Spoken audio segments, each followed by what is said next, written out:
Okay, so this is Pops. This is my intro to this week's What's Your Story, which is not a What's Your Story. It was an answering questions, comments type video, but half of my stuff didn't go through right, so I don't even have it. So now you're just going to get like the 15 to 20 minutes of me talking about or answering comments about comic book stuff and not anything else on the channel. So this did not go as planned, but here it is, folks. I hope you have a blessed day. Take care, everybody. Hey, this is Pops, and I did like a commenting thing. I did like a feedback thing, and I don't really have a What's Your Story. I'm going to do one more before the end of the year, but don't have that ready for you yet. But I do have something I'd always been wanting to do, and that was verbally discuss and answer and speak to many of your very elaborate comments. And some of them are so good, I don't feel like I could ever type out a response or give you a great feedback to some of these comments on different videos I've done. So I had just did a I recorded a Christmas video. It comes out on Tuesday if you're watching this, and it is about Christmas movies. And one of the things that came out was about Batman Returns. So I thought about this comment was on that Batman Returns video that I had done, and I kind of responded, but I didn't really get into the meat of it. So that's what I'm going to do now. So this comment, I know you won't be able to read it particularly well. I can only make it so big, but I will go through it the best I can. This is a comment from ProjectCambrian 4 months ago when I did this throwback video on Batman Returns. Okay. And it starts with, for me, the only part of this movie I didn't really like were the street sets for Gotham City. They looked and felt like an approximation of the city on a soundstage. And that's very valid because that was actually one of my criticisms is that everything felt very small, right? Gotham City felt very small. And it was shot on a soundstage, right? The interiors were fantastic, but those exteriors looked mostly fake. And they were.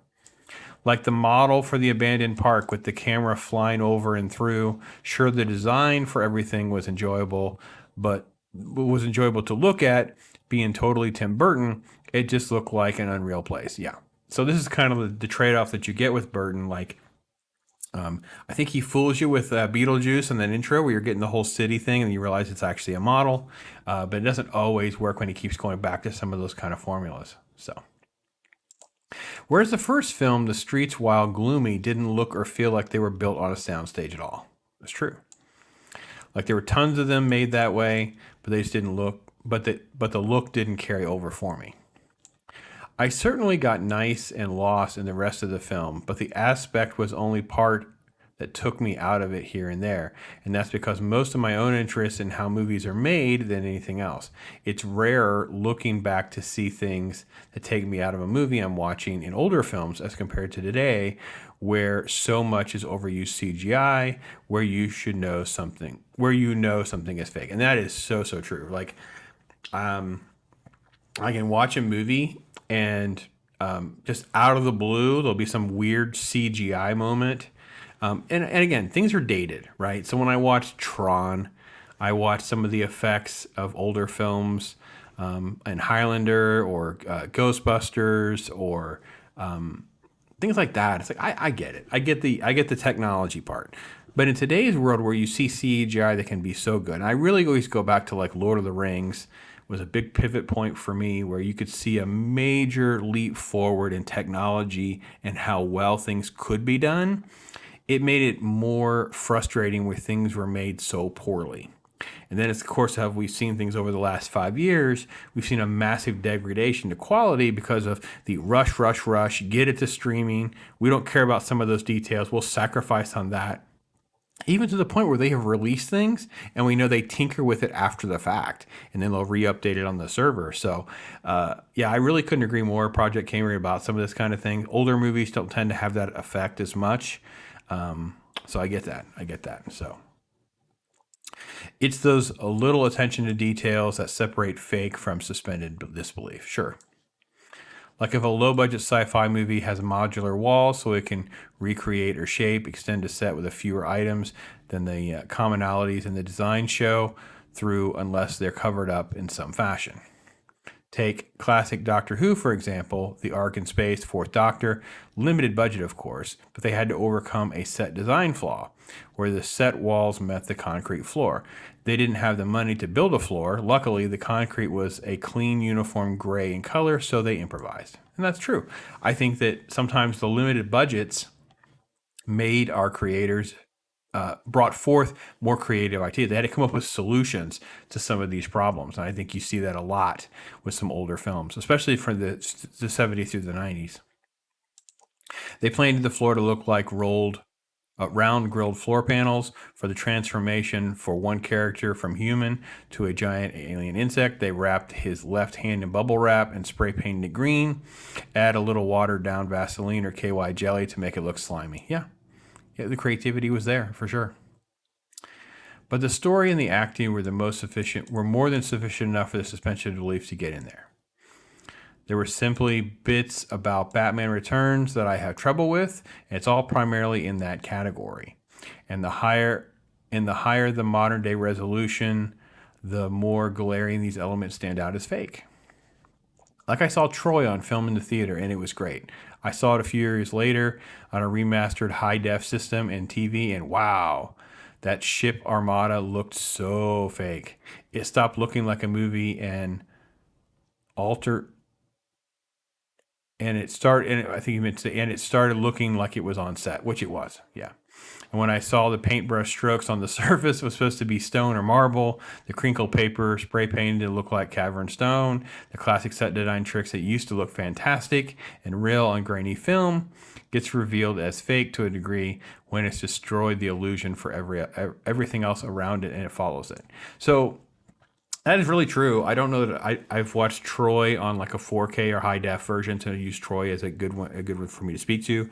But I know there are definitely moments where, and you'll hear me say it if I'm talking about a movie, I go, oh, that scene doesn't age well, or this doesn't age well, things like that, where clearly once you adapt it to some of the, and I will say this is probably one of the reasons that we don't have higher definition versions of certain things. There aren't any that were made, right? So like I was talking to someone recently about classic Transformers, the cartoon, right? There's no like high def version of those cartoons to adapt. Like they only have what they have.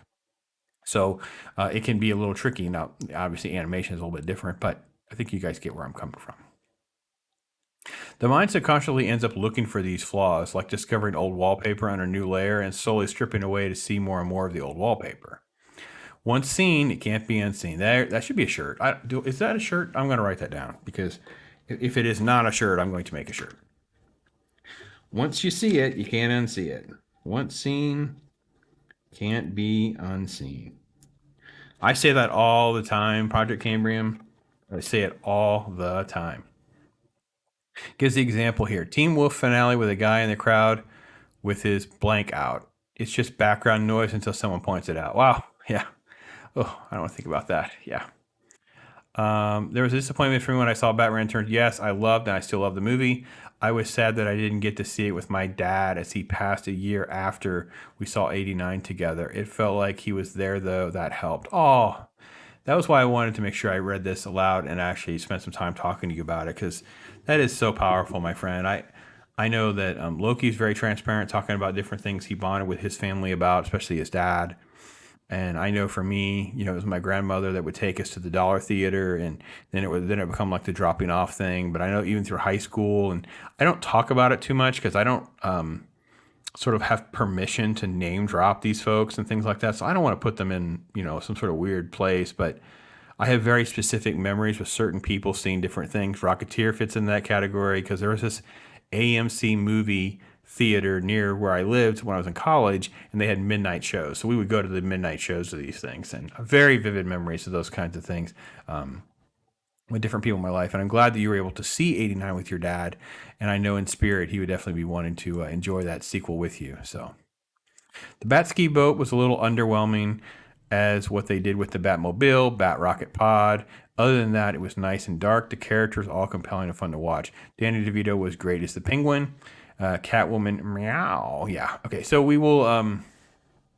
Bat Ski Boat just seemed like another toy they were cramming into the thing. Same reason they put the missiles on the penguins themselves. I hated all of that. It just felt very forced. It didn't do its justice. I think they could have just stuck with the Batmobile Bat rocket pod. That would have been fine. I will only agree with DeVito. Like, he was giving it all with what he had to work with. I don't care for that sort of like weird, creepy, vile version of how he's transformed into that character. I don't like the death of these characters. That's a huge pet peeve for me. But Michelle Pfeiffer as Catwoman by far is the best part of that film. So, well, even Burton's two films and the two Schumacher films to follow all drifted too far away from core Batman. They all had their moments here and there for getting something right. Well, Batman and Robin for me, I've not watched. I actually own it. I have a set and it's in that set, and I cannot even tell you when the last time I've seen it. I don't think I even watched it with my kids. I just like it does not exist. I'm good. I'm just like good. All I have to do is close my eyes. I have like vivid images of things. I'm like, nope, I just can't do it. I don't hate Batman Forever as much as most people do. I don't like it, and I know there's issues with it, but there's other things I do like in that movie. So the quest for the most accurate depiction of Batman in Gotham City is still going on. Yeah, I totally agree. I liked in the first half to 2/3 of the Batman the depiction of Gotham City in a different way. I enjoy Ben Affleck taking down people in the one warehouse scene. I enjoy, obviously, I think Keaton has certain elements of Batman that work really, really well. Yeah, so it's one of those things where we just haven't really got. I mean, Christian Bale's Batman, I think, had a lot going for it as well. I hate the voice though. The voice really, once you see it or hear it, you get it standing out. Then it's like, oh Lord, I can't can't do it anymore. So. But anyway, I hope you guys enjoyed this. It was kind of fun to do that. Get into a more extensive comment, if you will, for someone. So that was what I wanted to do. All right, so this is from my video. Is Mark Millar's Big Game the best comic of 2023? I don't have long, extensive comments, but I love the fact that they're very, very divided. So this is Underground Exen. I don't know. Sometimes I don't quite know how to pronounce through the abbreviations. It says, I am a new comic book reader mostly, and I always like stuff I saw from Millar. And after seeing him talk to Gary and Az, I picked up Magic Order #1 and Big Game soon after. Now I'm reading through his works while finding other books to read. I agree. I did the same thing. After getting through Big Game, I went back and reread Wanted. I haven't read that in years. I really enjoyed Wanted, and I was very disappointed, and really not much, if anything, has been done with it since then. And I also watched the Wanted movie, begrudgingly getting through it in multiple stops because it is just unbearable compared to the comic book. Like I don't hate Wanted if it was just called something completely different, but to call it an adaptation is just, I don't know. There's some great moments early on where it's like completely lifted directly, and then the whole feel and the flavor of the mythology gets all jumbled up into a mess. So goes on to say, Big Game was so much fun to read. I'm also skeptical of time travel, and I think he handled it well. He handled it in a very simple way. He didn't make it really, really complicated. He just went to a very primitive version of what Doc Brown laid out with Back to the Future, except when you go backwards, you're following your timeline backwards, not the timeline in the universe that you're in. So when the character moves forward, and then when they go backwards in time, they go backward to where they were, not where they would have been in that new alternate time. That's the only thing. It's, I guess, would be the easiest thing to argue.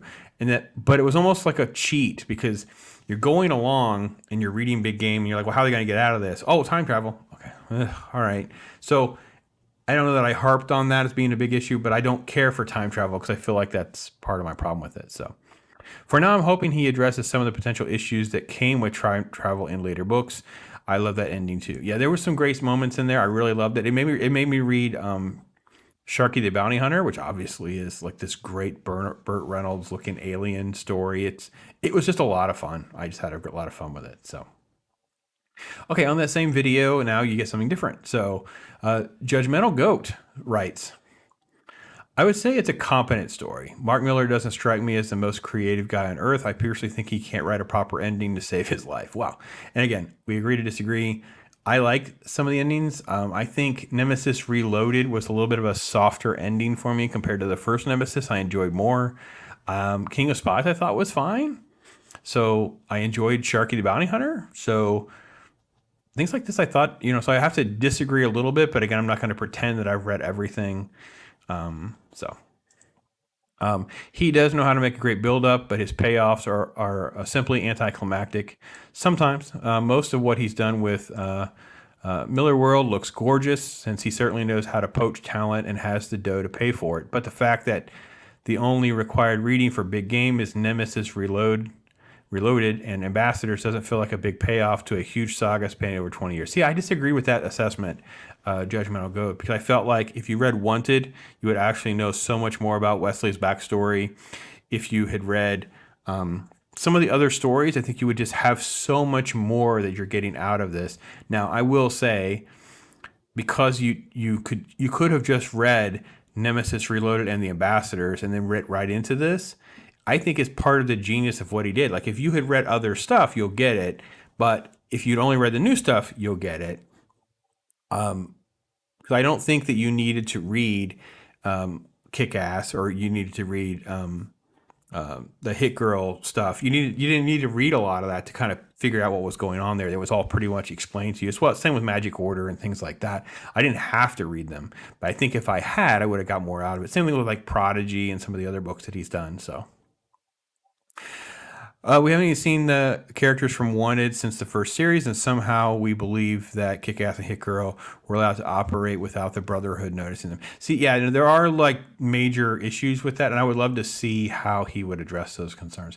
Let me go back to what you said, though, because you said, he certainly knows how to poach talent and has the dough to pay for it. So he has talked about that very publicly, and actually just did recently, and I forget if it was his interview with Perch or if it was somewhere else, but he talked about how the book that he's working on is like for 2025. So by always working very, very far into the future, it gives him more time and leeway to get the best artists he can. Like, so for instance, having Jorge Jimenez for a period of time was just truly amazing. Now, Jorge had been working some stuff for DC. Now, in hindsight, I'm kind of like, well, when did Jorge work on this? Because it may have actually predated his work on the Batman, or he may be doing finishing stuff on. So part of what Mark's business model is to get so far ahead of it. It allows you to, try to tap the best talented people and then get the money together to make it happen. So I'm not sure poach was the best word there, but that is an interesting comment. So. And then a third comment that I thought was interesting, in my opinion, far from it. Sorry, you got to back up to my title, right? Is it the best? Is it the best comic of the year? Right? In my opinion, far from it. I couldn't say which one was, but Big Game was okay for me. Fun at times, rushed and predictable at others. Overall, I'll probably forget I've read it pretty soon. Okay, and this is, oh boy, a long one. I can't say your blow, cause if I fellatio, I don't know what you're trying to do there, but so I disagree. I thought Big Game was really, really good. I don't know that maybe it is not the best comic of the year. I would love to know what you think are big comics of the year. I thought it was rushed at times as well. I don't know about predictable exactly, but I did like. I like the ending. I like some of the elements of it and stuff like that. So I thought this would also be a fun one to talk about because of some of the comments and opinions are so varied. So hope you enjoyed that. Okay, so this is one that is on the recent Knightfall, and Dwayne is known to leave very, very interesting, detailed comments, and I don't always do it justice, but I really wanted to get into this one because he just really, really showcases some great stuff, and it's a time management thing, Dwayne, also with like time, like if you just get enough time, do enough videos, you can recommend some of this stuff, but you just sprinkle in just some great stuff here. So I just want to encourage folks as a fellow Batman fan. Batman 101, I'm very picky when it comes to Batman. I have all these books that you showcase here. So he's talking about the Knightfall books that I'm talking about. Started reading them right after issue 200. So he is a long time reader. So he is deeper and longer than even I was. I would get issues that long and I would go backwards and read them, but I did not have a collection that dated back that far. So definitely a transitional period after the Adam West folds. Bravely Bold had Neil Adams covers caught my eye, and I was all in. Denny Neal, along with Adams, rejuvenated the Bat mythos, and I also want to acknowledge Herb Norvack, Bob Brown, Nick Cardy, and Jim Aparo because they really brought their A game to the table. Really, really couldn't agree more. Jim Aparo's Batman is kind of one of the more iconic things for me, where I just really, really loved his Batman in so many things. But yeah, Denny O'Neil did such a great job of managing all of this, putting his own fingerprint on certain things, moving things forward, but keeping the feel and the tone of everything totally under control. So Bob Zany Haney, Frank Robbins, who did Man Bat, certainly contributed to the beginning of a very fertile period for the Bat family. And the 90s, O'Neill was the group editor along with writing too. I agree.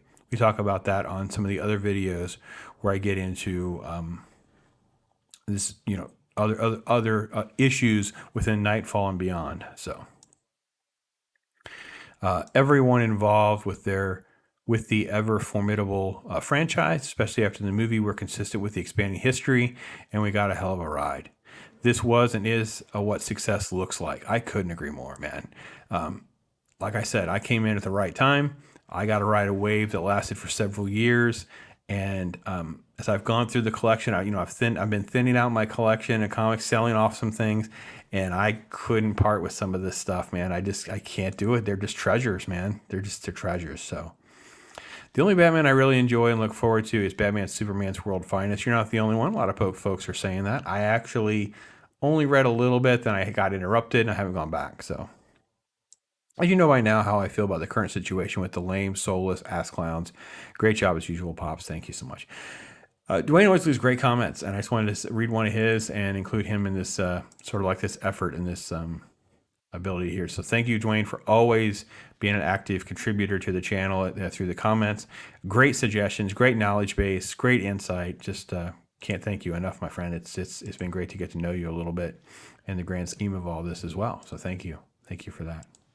All right, so those are just a couple of comments I really wanted to highlight and spend some time speaking to different topics, different things like that. I just wanted to encourage you to consider commenting on videos that you enjoy, especially the ones this month, because we're doing giveaways associated with those. Random drawings off the comic ones will get you into the drawings for graphic novels. You win those, you go into the pool for some of the big grand prizes, those kinds of things. And more importantly, that is really what I enjoy most about all this, is just interacting with you guys. I wish I was in a position where I could do basically just live shows, live interaction with both the chat and panelists, things like that. And maybe that's the direction that we'll go over the long haul. You guys who watch me grow even older than I am now towards retirement or something like that. Maybe that is where we go with it. That is where I find most of my joy in doing this, is the interaction part of it all and hanging out with other, kindred spirits, if you will. So appreciate you so much for hanging out with me on this morning.